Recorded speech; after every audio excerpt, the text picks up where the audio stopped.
Your Coca-Cola bottler presents Claudia.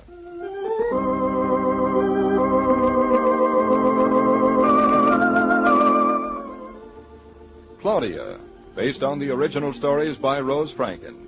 Brought to you transcribed Monday through Friday by your friendly neighbor who bottles Coca-Cola. Relax, and while you're listening, refresh yourself. Have a Coke.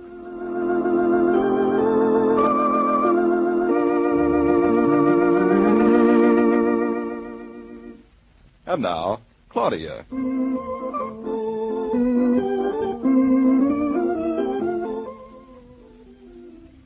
I finished darning, David. You through working? Not yet. About 5 minutes more. I haven't seen you all day, and now you're busy with work. Oh, these things happen. Frequently? Not too. Shh. David, the faucet started leaking again. Have the superintendent come in and fix it tomorrow. Doesn't it bother you? No. You win. I'll put the work aside. I'll do it after you go to bed. You will not do it at your office. Now, never get jealous of some paper and a few pencils, Claudia. Rogers probably still hasn't left the office. Does his wife love him as much as I love you? No. Whoever said I loved you? Oh, I just get a general impression every once in a while. Say, David, I have something to show you. What? Maybe I'd better show it to you tomorrow. Show it to me now. Well, I got a letter today. Who from? The bank. The bank? Mm-hmm. The bank? Mm-hmm. What do they want? Maybe we'd better fix that faucet again. So far as I know, we have no social acquaintances at the bank. I dislike letters from the bank. They usually want money. Well, this letter was very friendly. Well, let's have it. I can tell you what it said. It was something about being overdrawn or something. Overdrawn? That's impossible. We haven't been married long enough. Let me see that letter, Claudia. It's a very short one, David. Really, it just said that Let me see the letter. Oh, I thought you'd want to see it. It's in my sewing bag. I'll get it. I'm glad you waited till dinner about this. Somehow I knew you'd take it this way. How'd you know? Oh, I just knew. Honestly, I just can't imagine a big bank like that making a mistake. Neither can I. Here, let's have the letter. Here it is. Thanks. That faucet should be fixed. Whenever we stop talking, I can hear it drip. What's it say? What you said it did. You're overdrawn.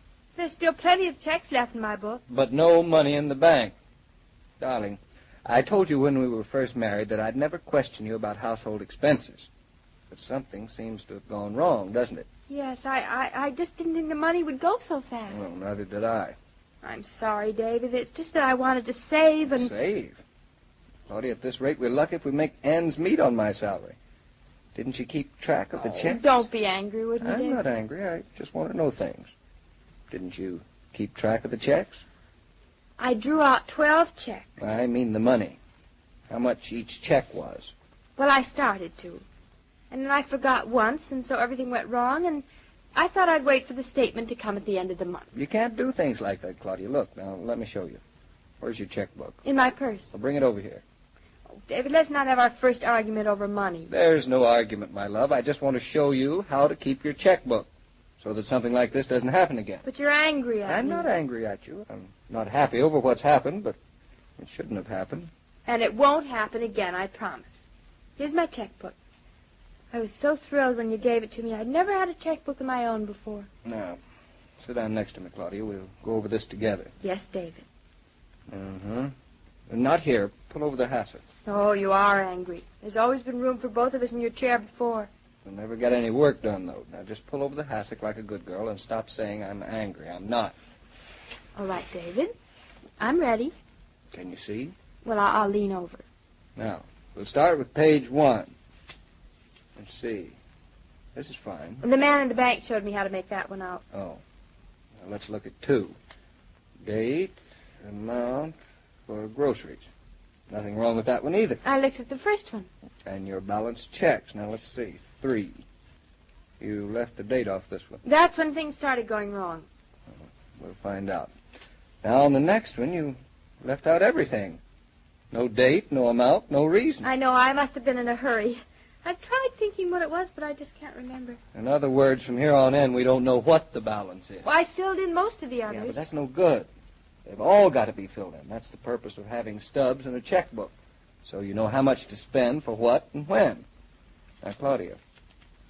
Claudia, what's this next check? Well, $100. We haven't spent $100. Just can't remember where it went. Can't remember. Isn't that silly? I know I didn't buy anything expensive. A piano? No, wait. Maybe I do know. I know what's happened to it. I'd like to know. I deposited the $100 in our savings account. I didn't see the sense in leaving it in the checking account. For them to use without interest. What's the matter? You mean that... Yeah, that's just what I mean. Oh, no. What's so funny, David? You are. Now, the first thing tomorrow morning, you go down to the bank and put the $100 back. All right, David. Move over. You move over. Your bones stick out. You've got to put some fat on them. It's not stylish. Would you rather have a fat wife or a stylish wife? A fat one. Oh. Go make us a sandwich before we go to bed. Oh, and a glass of milk. Oh, I'm too comfortable here with you. I think I'll get you a velvet smoking jacket for your birthday. This tweed scratches my face. I'll never wear it. I don't like men with uniforms for doing things. Uniforms? Smoking jackets for men who don't smoke and polo shirts for men who don't play polo. Oh, I see. And saddle shoes for people who aren't even horses? Exactly. Now, that settles it now. How about the No, sandwiches? hey, opera pumps for people who don't like the opera. Or who can't pump. How about the sandwiches? I'm still going to get you a smoking jacket for your birthday. I'm still not going to wear it. Think of all the money we'll save on cleaning bills. Well, then. that's one way of looking at it. At the rate the jacket will pay for itself in no time. Are you getting up, or will I have to forcibly evict you from this chair? I haven't been forcibly evicted in a long time. Well, get ready. It's going to happen at any moment now. David, you wouldn't David, please don't. Do go and make the sandwiches, or I'll drop you, Mrs. Naughton. I'll go. I bruise too easily. In that case, I'll set you down gently. There. David, you're a bully. I'm not. I'm hungry, and a hungry man will do anything. I don't even think you're hungry. You're trying to fatten me up. You just want to keep me company while I eat. Isn't it wonderful we both have such nice appetites? I don't know what we'd do without him. Now, get going, Mrs. Naughton. And listen, while I'm fixing the sandwiches, you can finish your work. I'll go into the kitchen, won't make a sound till I'm through and you're through. It's a deal. Where are those papers I was working on? On the floor next to your chair. Oh. Goodbye, David. Goodbye. Have a nice trip. David. What? Would you rather have a ham sandwich or a cold roast beef sandwich? Roast beef. David! Yes, Claudia? There's no roast beef. I'll have ham then. I ate the ham for lunch. There's some cheese, though. I've changed my mind. I'll have cheese. I knew you'd be pleased. I won't bother you anymore, David. Oh, I don't mind. I'm getting used to it. In fact, I'm thinking of moving my office to a boiler factory. If it's near the house, you can come home for lunch. You said you weren't going to bother me. I won't, not unless it's important. David. Is it important? Very important. Don't make so much noise. Me? Make noise? Why? Shh. Come in here quick. Come on, tiptoe in. My dear Mrs. Naughton, I am not a toe dancer. Well, then take off your shoes and come in the kitchen. I'll leave my Quietly, shoes on, but thank hurry you. up. No, I realize my attempting to Oh, do David, work listen, at home. stop talking so much and come on here. It was all a big mistake. Come on, I'm tiptoe faster. Tiptoeing onto, what is it? Look. A mouse. Shh, you'll frighten him. Frightening. Aren't you frightened? Aren't all women supposed to be frightened of mice? I always loved them. I love them. You know, I don't think this one minds if we talk in our natural voice. Well, I'm glad of that. I'd hate to think of us spending the rest of our time in this apartment whispering because we didn't want to frighten a mouse. He came out when I took the cheese out of the refrigerator. Put it back. Maybe he'll go away. Mice aren't supposed to just stand around and look at you. They're supposed to run away. Oh, not this one. He must be hungry. I think I'll drop a piece of cheese on the floor. That cheese was supposed to be for my sandwich. Oh, you had a big dinner. That poor little mouse, he probably hasn't even eaten in days. Here you are, little fella. Come on. He is hungry. Here, let me have a piece. David! It's not for me. I want to feed him, too. Here, Goliath. Here, let him know he's welcome. He might be offended if I didn't make at least one gesture of friendship to me. Here you are. Hey, not such big pieces. He'll dislocate his jaw. Oh, look, hasn't he got beautiful eyes? Gorgeous. Looks just like you. Now, Now we've got him, what do we do with him? I don't know if that's a compliment or not to be compared to a mouse. You know, David, I don't think that people usually make pets of mice, do you? Not usually. I think a cat or a dog would be more appropriate. Oh, no, we couldn't get a cat now. We have a mouse. Look, he's standing on his hind legs. I refuse to stand by and watch you teach him tricks. How about my sandwich? You can't have it. The mouse is between us and the bread box. If we get the bread, he'll run away. If I don't get the bread, I'll run away, and I won't have a sandwich. I'll go get it myself. He's running away. You frightened him, you big bully. Oh, I'm sorry if I hurt his feelings. You'll forgive me, won't you, old boy? Maybe he's just going to tell his friends he's found a free lunch counter. We'll probably be outnumbered tomorrow. Hey, there's no bread. Well, anyway, no dishes to wash. And no sandwiches to eat. How would you like a glass of milk? No use, no use.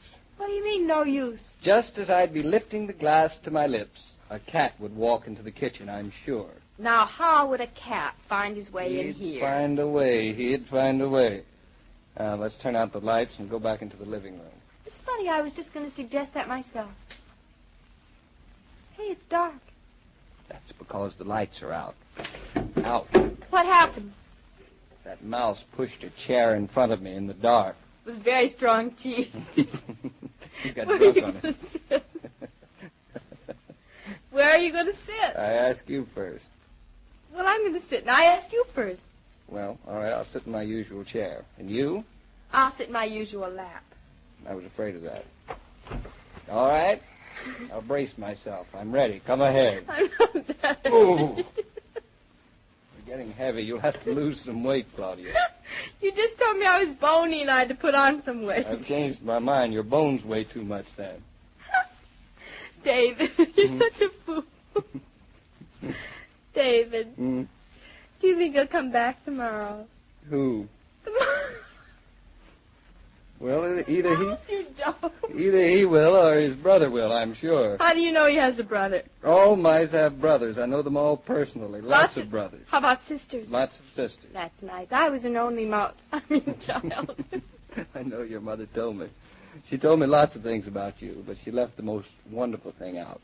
Oh, David, what's the most wonderful thing about me? That you are not afraid of mice. Well, I'm not afraid of lions or tigers either. Ever meet one? No, but I'm sure I wouldn't be.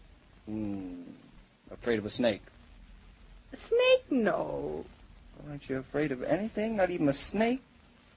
Yes. Hey, what are you afraid of? I'm scared to death of a worm. What's the matter? Oh, what are you laughing about, you... David, what are you laughing about? Darling, I'm laughing at you.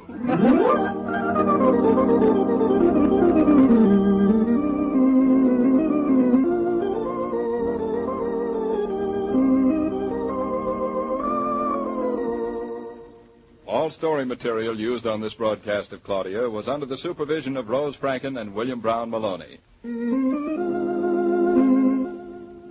You know, good times and delicious refreshment just naturally go together. That's why it's always a fine idea to keep ice-cold Coca-Cola in the refrigerator, ready to serve at any time. And tomorrow, when you're shopping at the grocery store for Coke to take home, you'll find it mighty pleasant to pause at the familiar red Coca-Cola cooler, have a bottle of ice-cold Coke, and shop refreshed. Every day, Monday through Friday, Claudia comes to you transcribed with the best wishes of your friendly neighbor who bottles Coca-Cola. So listen again Monday at the same time. And now this is Joe King saying au revoir, and remember, whoever you are, whatever you do, wherever you may be, when you think of refreshment, think of Coca-Cola. For ice-cold Coca-Cola makes any pause the pause that refreshes.